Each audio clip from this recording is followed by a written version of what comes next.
Shalom Bapak dan Ibu dan saudara-saudara yang terkasih. Salam sehat bagi kita semua.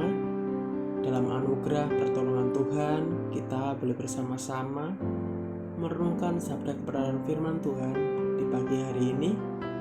Sebelum itu mari kita berdoa. Kudus, kuduslah Engkau Allah pemilik kehidupan kami. Kami bersyukur dan berterima kasih karena begitu ajaib Engkau bagi kehidupan kami, sehingga kami boleh bersama-sama para umat-Mu merenungkan sebagian sabda kebenaran firman. Tuhan menolong dan memberkati kami, bahwasanya kasih-Mu tak pernah berubah ya Bapa, dulu, sekarang, sampai selama-lamanya. Terpujilah nama-Mu di dalam nama Yesus. Haleluya. Amin. Bapak, Ibu, dan saudara-saudara yang terkasih, renungan kita di pagi hari ini bertema pelajaran dari kehidupan Ester. Ester adalah gadis Yahudi yang menjadi ratu Persia dan menyelamatkan bangsanya dari pembasmian. Kisahnya direkam dalam kitab Perjanjian Lama yang berjudulkan namanya. Peristiwa keselamatan Yahudi ini dirayakan pada hari raya Yahudi bernama Purim.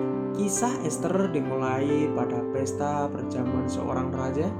Raja Ahasveros adalah putra dari raja Persia ternama Darius, yang disebut di dalam Esra 4 ayat 24 dan pasal 5 ayat 5 sampai 7 dan pasal ke-6 ayat 1 sampai 15 dan di dalam Daniel 6 ayat 1 dan 25 dan di dalam Hagai 1 ayat yang ke-15 dan pasal 2 ayat yang ke-10.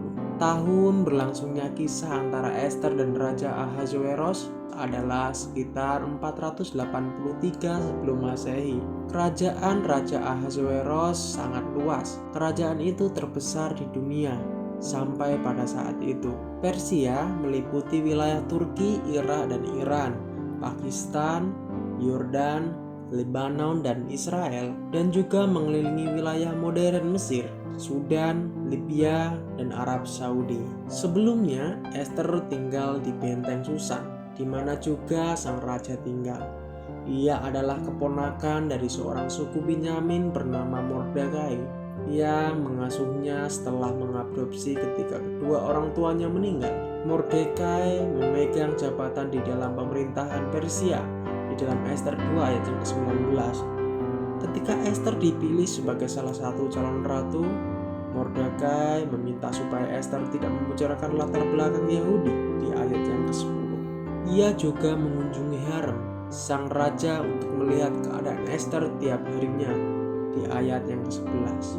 Beberapa waktu kemudian, ketika Mordekai sedang berada di pintu gerbang istana raja dan mendengar dua orang merencanakan pembunuhan Ahasveros, ia melaporkannya pada Ratu Ester, yang kemudian menyampaikannya kepada sang raja dan menyebut Mordekai sebagai sumber informasinya. Rencana itu digagalkan, namun peristiwa itu cepat dilupakan di dalam Ester 2 ayat ke-21 sampai 23. Melalui peristiwa ini kita melihat hubungan dengan Mordekai yang tak terputus serta integritas Ester.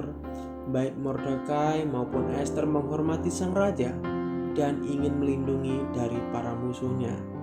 Ratu Ester tidak menyadari ada rencana pembasmian orang Yahudi, dan ia baru mengetahui ketika hamba perempuannya dan para sidak-sidanya menceritakan kesengsaraan Mordekai. Ester mengirim seorang utusan ke Mordekai untuk mencari tahu apa yang menyarankannya yang menyengsarakannya. Mordekai mengirim salinan titah raja pada keponakannya dan meminta untuk pergi menghadap raja untuk memohon karunia-Nya dan untuk membela bangsanya di hadapan baginda. Dalam Ester 4 ayat yang ke-8. Pada waktu itu ada sebuah hukum yang melarang orang menghadap sang raja tanpa diundang terlebih dahulu. Dan selama 30 hari terakhir, Ester tidak mendapat undangan melalui utusannya. Ester melaporkan kesulitannya membantu Mordekai.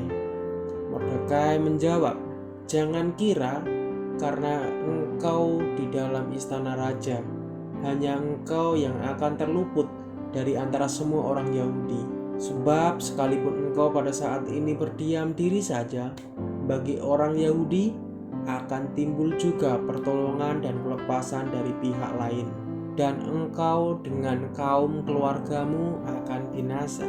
Siapa tahu mungkin justru untuk saat yang seperti engkau beroleh kedudukan sebagai ratu." Di dalam Ester 4 ayat 13-14, sebagai sebuah tindakan yang penuh iman, Ester setuju. Ia meminta supaya kaum Yahudi ikut berpuasa dengannya selama 3 hari. "Kemudian aku akan masuk menghadap raja. Sungguh pun berlawanan dengan undang-undang," katanya, "kalau terpaksa aku mati, biarlah aku mati." Di dalam Ester 4 ayat yang ke-16. Ketika Ester mendatangi sang raja, ia mempertaruhkan nyawanya. Namun Ahasweros berkenanlah raja ke depannya, sehingga raja mengeluarkan tongkat emas yang di tangannya ke arah Ester. Lalu mendekatlah Ester dan menyentuh ujung tongkat itu. Sebuah tanda bahwa sang raja menerima kehadirannya. Dalam Ester 5 ayat yang kedua, ia mengundang Ahasweros dan Haman menghadiri perjamuan pada hari itu. Sang raja memanggil Haman, dan di tengah perjamuan itu ia menanyakan apa yang diminta oleh Ester, sampai setengah kerajaan sekalipun akan dipenuhi.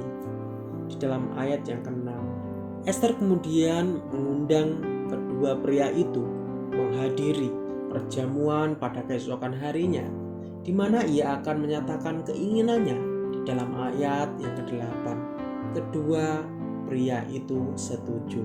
Ahasweros sulit tidur malam itu dan memerintah supaya rekam jejaknya selama berpuasa dibacakan padanya. Ia terhentak ketika mendengar bahwa Mordekai membongkar rencana pembunuhan terhadapnya dan menyelamatkan nyawanya. Pada waktu yang sama, Haman pulang ke rumah, mengumpulkan istri dan kawanannya, dan menceritakan betapa ia dihormati. Akan tetapi ia telah menjumpai Mordekai dalam perjalanan pulangnya yang membuat dia geram. Istri dan kawannya menyarankan Haman membangun sebuah tiang gantungan untuk menggantung Mordekai. Dalam Ester 5 ayat 9-14, Haman setuju dan membangun tiang gantungan itu. Ketika Raja Ahasweros sedang memikirkan faktanya bahwa ia lupa menghargai jasa Mordekai, di dalam Ester 7 ayat yang keempat, sang raja terkejut mengapa ada yang hendak membinasakan saudara sebangsa sang ratu.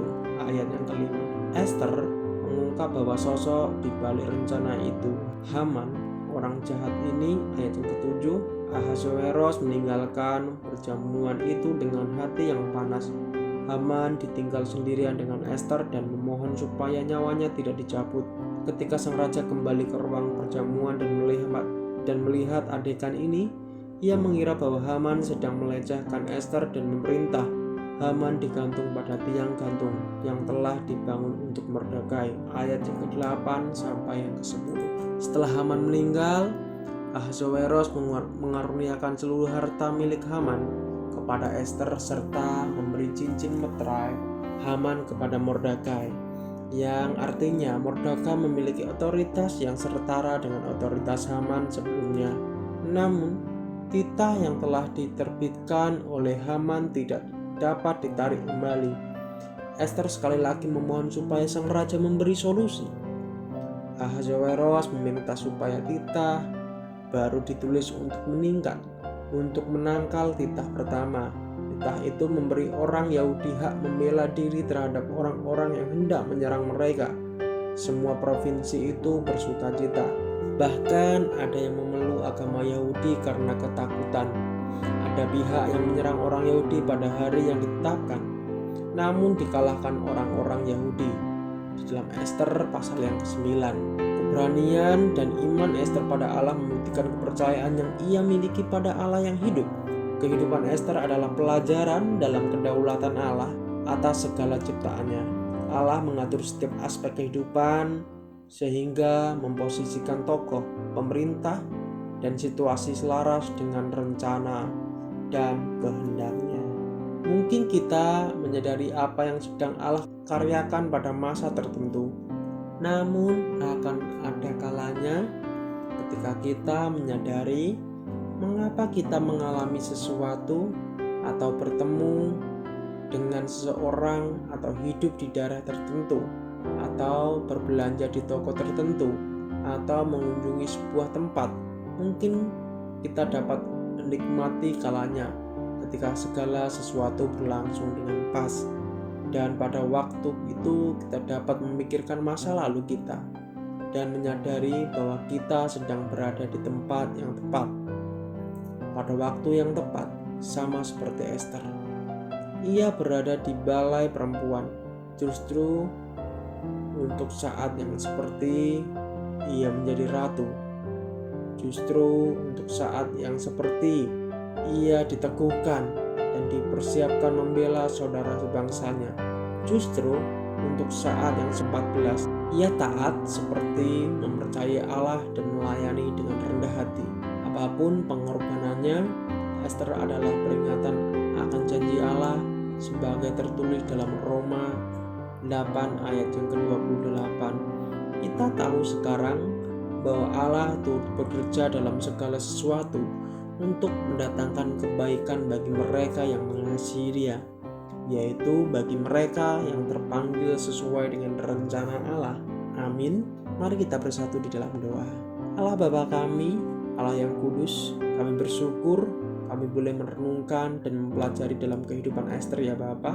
Bapa, mohon ampun dalam setiap dosa dan pelanggaran kami. Kami mau kehidupan kami hanya untuk memuliakan nama-Mu saja dalam kehidupan kami. Kami perlu Engkau Tuhan, urapi setiap kami. Segala hormat kemuliaannya bagi nama-Mu Bapa, Allah yang kudus, Allah yang kami muliakan di dalam kehidupan Yesus Kristus. Bila kami terus menyadari bahwa Engkau adalah satu-satunya jalan kebenaran, Allah yang menolong dan memberkati kami. Kami akan melakukan aktivitas kami Bapa. Engkau menuntun setiap langkah kehidupan kami. Dalam nama Yesus, haleluya. Amin. Shalom, selamat pagi. Selamat beraktivitas. Tuhan Yesus memberkati kita semua.